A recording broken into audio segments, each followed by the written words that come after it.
আগামীর বাংলাদেশ চাঁদা চাইলে জীবন শেষ, এই আইন চালু করতে হবে। আজব এই বাংলাদেশ, এখানে চাঁদা না দিলে জীবন শেষ।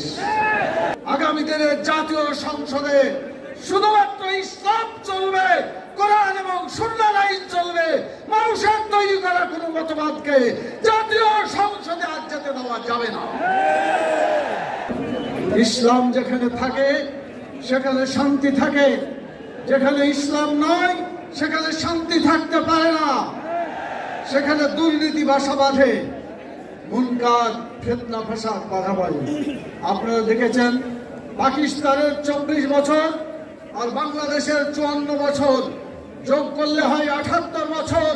এই 78 বছরের ইতিহাসে জাতীয় সংসদে ইসলাম দিতে পারে নাই, কোরআনের আইন একটাও চালু হয় নাই। সেজন্য এদেশের মানুষ শুধু অশান্তি, দুর্নীতি আর সমস্ত ধরনের দুঃখ কষ্ট দেখেছে।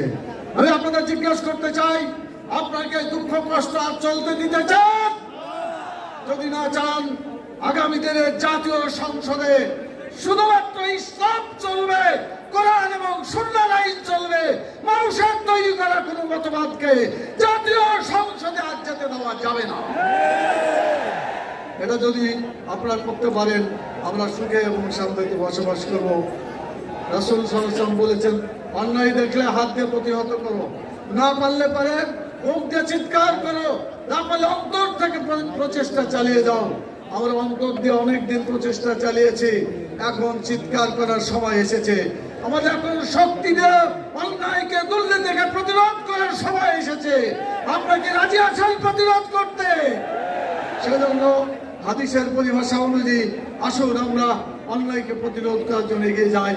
আজব এই বাংলাদেশ, এখানে চাঁদা না দিলে জীবন শেষ। আমরা এমন একটি বাংলাদেশ করতে চাই, আগামীর বাংলাদেশ চাঁদা চাইলে জীবন শেষ, এই আইন চালু করতে হবে, তাহলে চাঁদা বন্ধ হয়ে যাবে। ঘুষ মানুষের দুর্নীতির অন্যতম উৎস। রাসূল সাল্লাল্লাহু আলাইহি ওয়াসাল্লাম বলেছেন, ঘুষ যে নেয় ভাই জাহান্নামে। এই জাহান্নামের হাত থেকে বাঁচানোর জন্য যারা এই ঘুষ চাইবে তার জবাব হচ্ছে, ঘুষ চাইলে মারবেন ঘুষি, জনগণ হবে খুশি। আপনারা কি পারবেন? ঘুষ চাইলে ঘুষি মারতে পারবেন? তাহলে ওই হাত দিয়ে, শক্তি দিয়ে প্রতিরোধ করা হবে।